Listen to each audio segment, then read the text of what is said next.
Never thought a broken water main would be the thing that saved my life.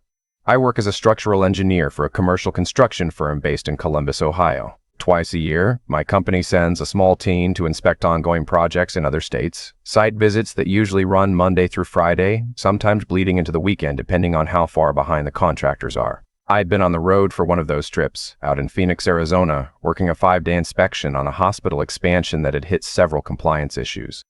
It was a grinding week. The kind where you eat bad hotel food and drink too much coffee and fall asleep on top of your laptop. By Thursday afternoon, I was already mentally packing my bags, counting down the 18 hours until I'd be back home in Columbus with my wife and my dog in my own bed. Then the project supervisor called a halt on everything. A water main running under the east wing of the site had ruptured overnight.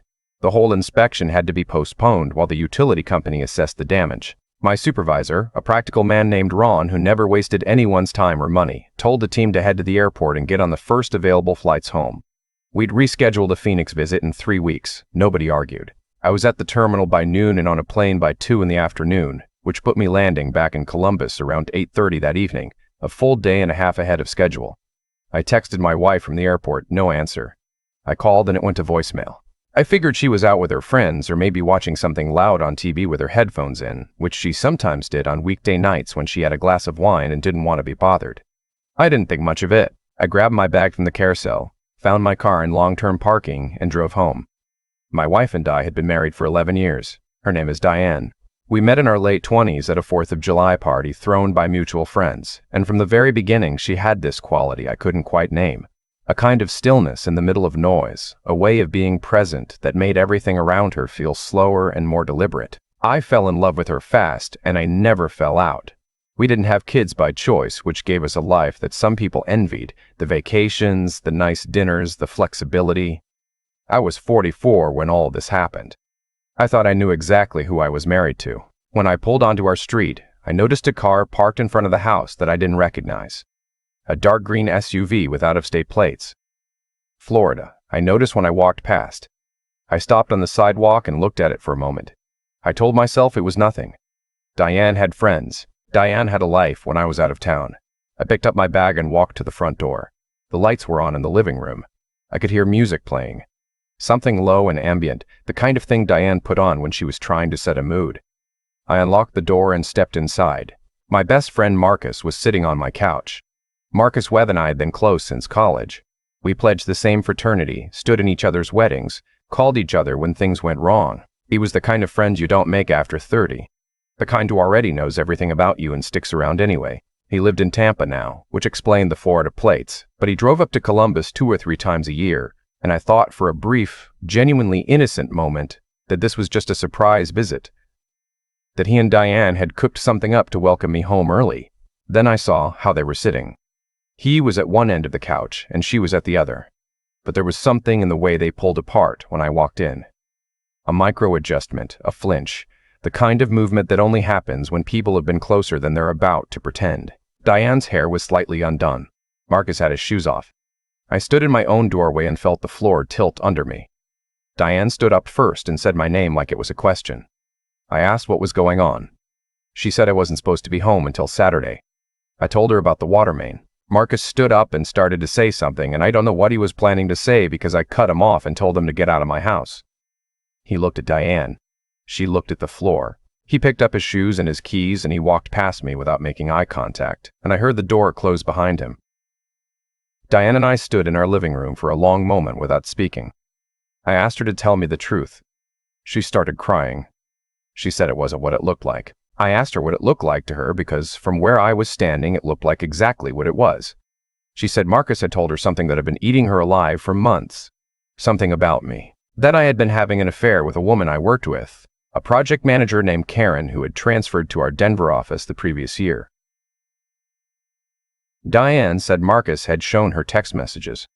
A photo, that he told her he'd seen it with his own eyes, that I'd been sleeping with Karen at every out-of-town job for nearly 2 years.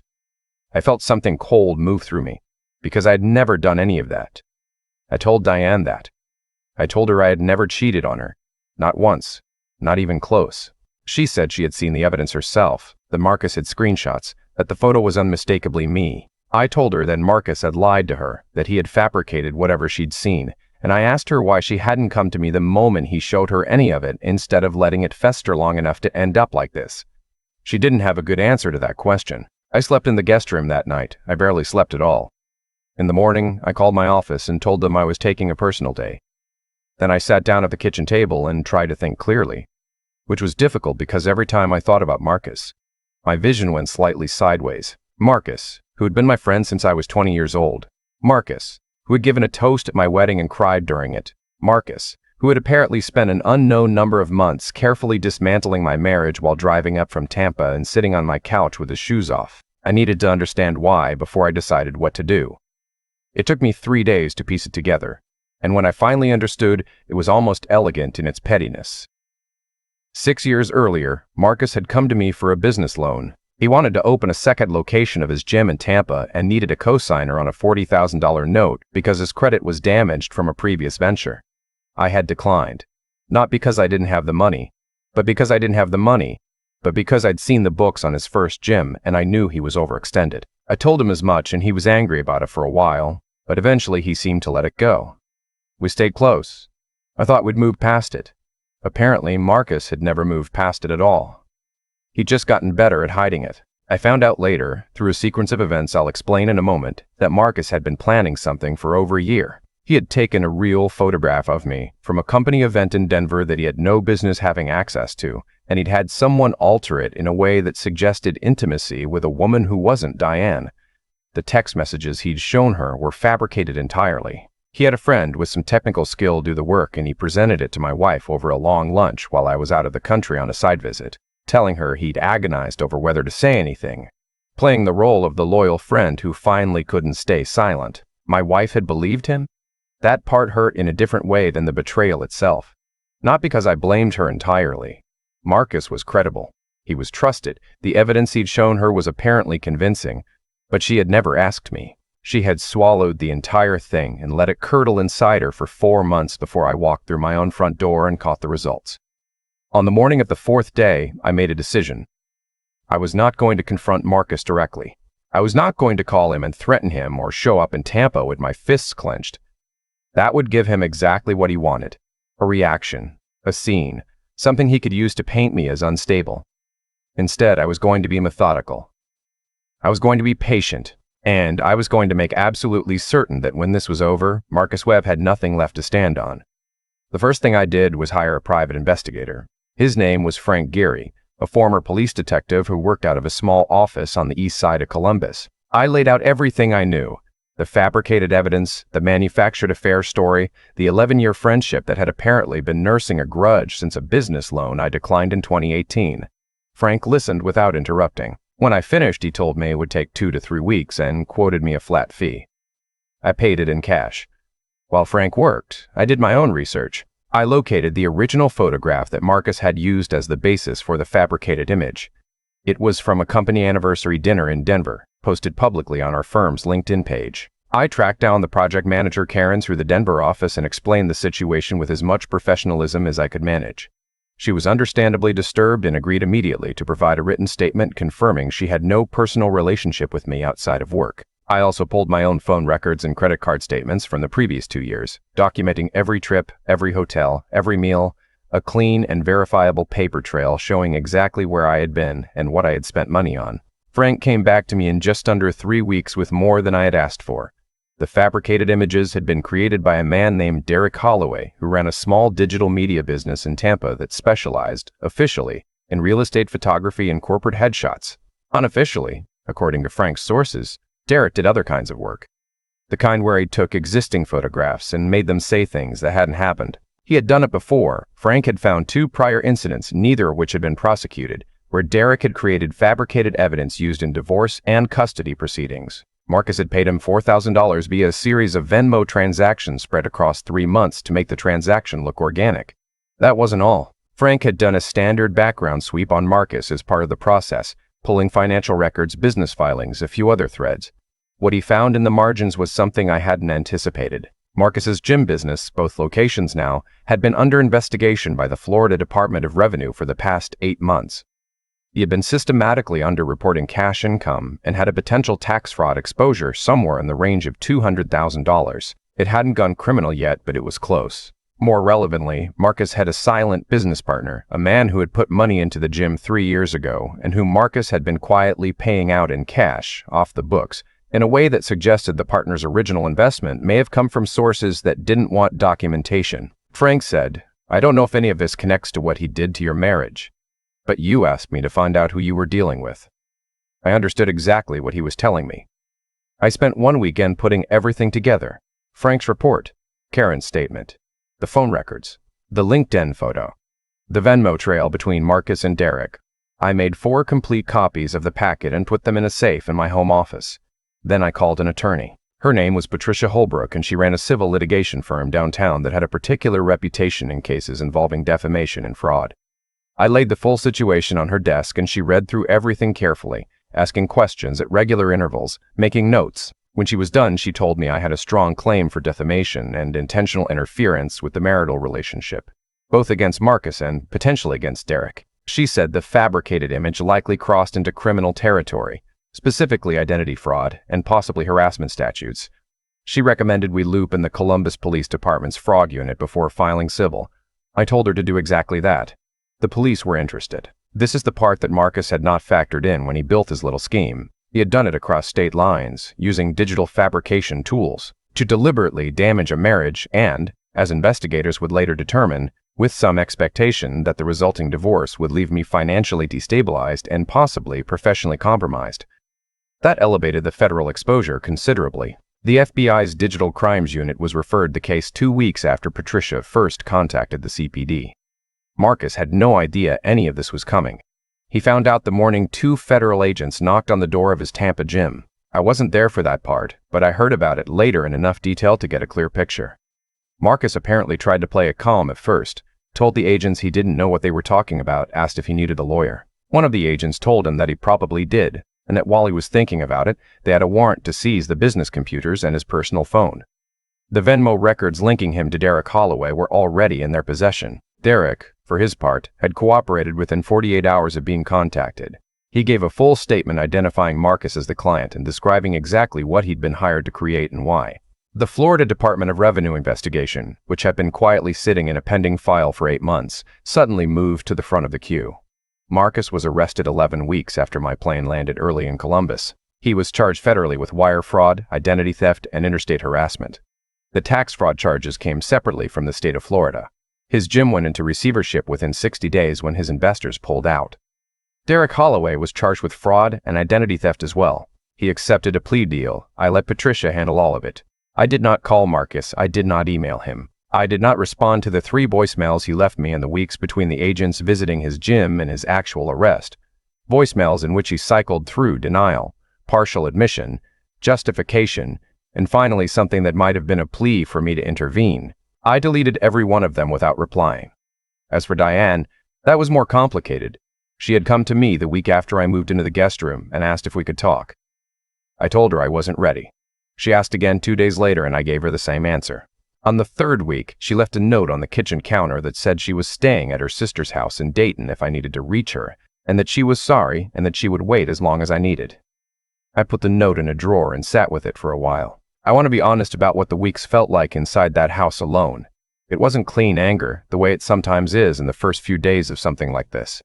It got heavier and stranger as time went on. I would walk through rooms and notice the small domestic evidence of an 11-year life, a coffee mug she'd had since before we met, a blanket we bought on a trip to Vermont, a framed photo from our 10th anniversary in Portugal, and I didn't know what to do with any of it. I wasn't sure what I felt. I was not sure I had the right to be as angry at Diane as I was, given that Marcus had manufactured the whole thing and she had been, in some sense, a victim too. But she had never asked me. That kept coming back. 4 months of believing her husband was cheating.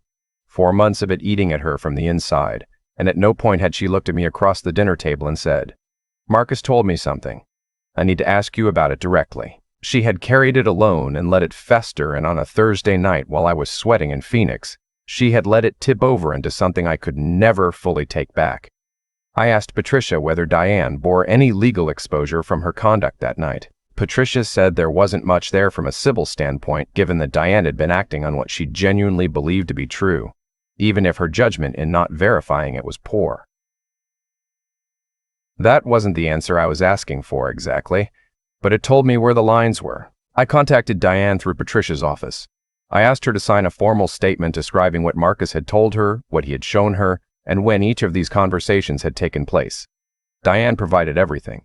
Her statement became part of the federal file against Marcus. She had cooperated completely and without being asked twice. I filed for divorce 6 weeks after the arrests. Diane did not contest it. I think she understood by then that there was no version of this where we came back from it. The foundation of what had broken was not just what Marcus had done. It was what her response to it had revealed.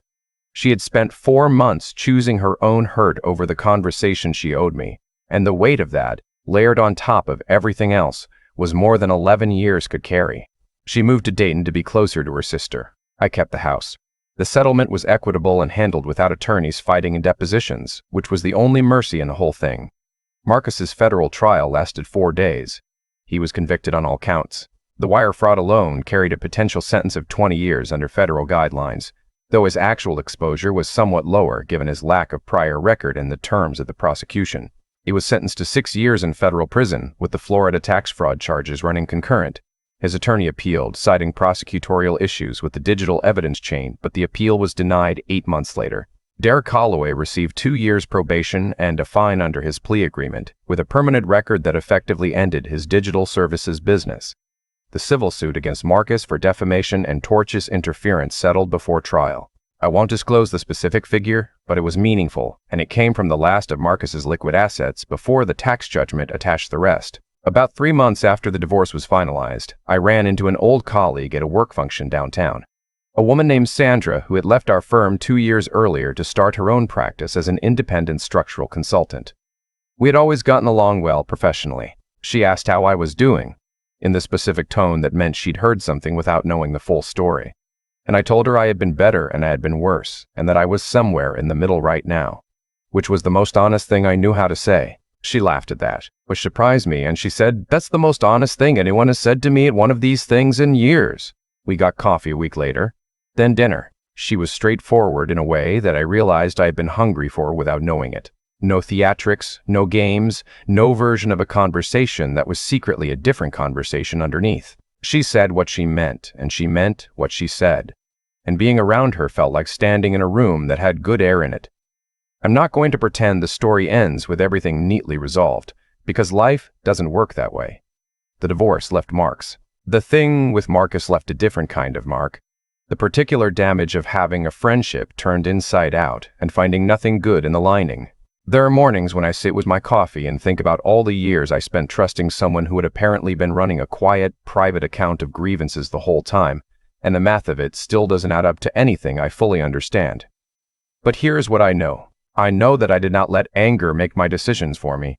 I know that I built my case carefully and legally, and I let the system do what it is supposed to do, and it did. I know that Marcus Webb is serving a federal prison sentence, and that the tax fraud charges have attached a judgment to any future earnings he has for longer than I care to calculate.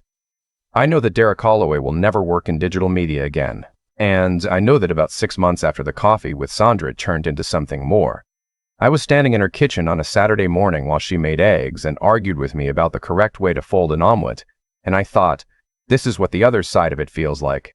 Not perfect, not without shadow, but real and mine and earned. 2 weeks before Marcus's appeal was officially denied, I got a letter. It was forwarded through my attorney, and it was in Marcus's handwriting, which I recognized immediately. He wrote 4 pages. I am not going to summarize all of it because most of it was about him. His explanations, his justifications, the narrative he had apparently built over years, where I was the one who had wronged him first by declining a loan. And everything that followed was a consequence I had brought on myself. There was an apology near the end, a paragraph of it, but it was the kind of apology that is mostly about the person giving it. I read the letter once and I put it in the shredder. I did not write back. There is nothing I needed to say to Marcus Webb that hadn't already been said in a federal courtroom. And there is something I learned in the long, slow months between walking into my living room and reaching the other side of all of it. That the most powerful thing you can do when someone tries to destroy your life is to refuse to become the thing they needed you to become. Marcus needed me angry. He needed me reactive and irrational and unable to think straight. He needed me to make mistakes. He had built a plan that depended on me falling apart. I didn't fall apart. I took the time I needed. I gathered what I needed to gather. I made every decision slowly and with both eyes open, and when it was over in the way that actually matters. Not in a parking lot confrontation, not in a screaming match that accomplished nothing, but in a courtroom and a civil settlement and a federal sentencing hearing where Marcus Webb sat in a suit that didn't fit him quite right and heard a judge tell him what the next 6 years of his life were going to look like. I was not in the courtroom for the sentencing. Patricia had offered to bring me in, and some people in my position would have wanted to be there for that moment, to see the look on his face. I thought about it for a long time.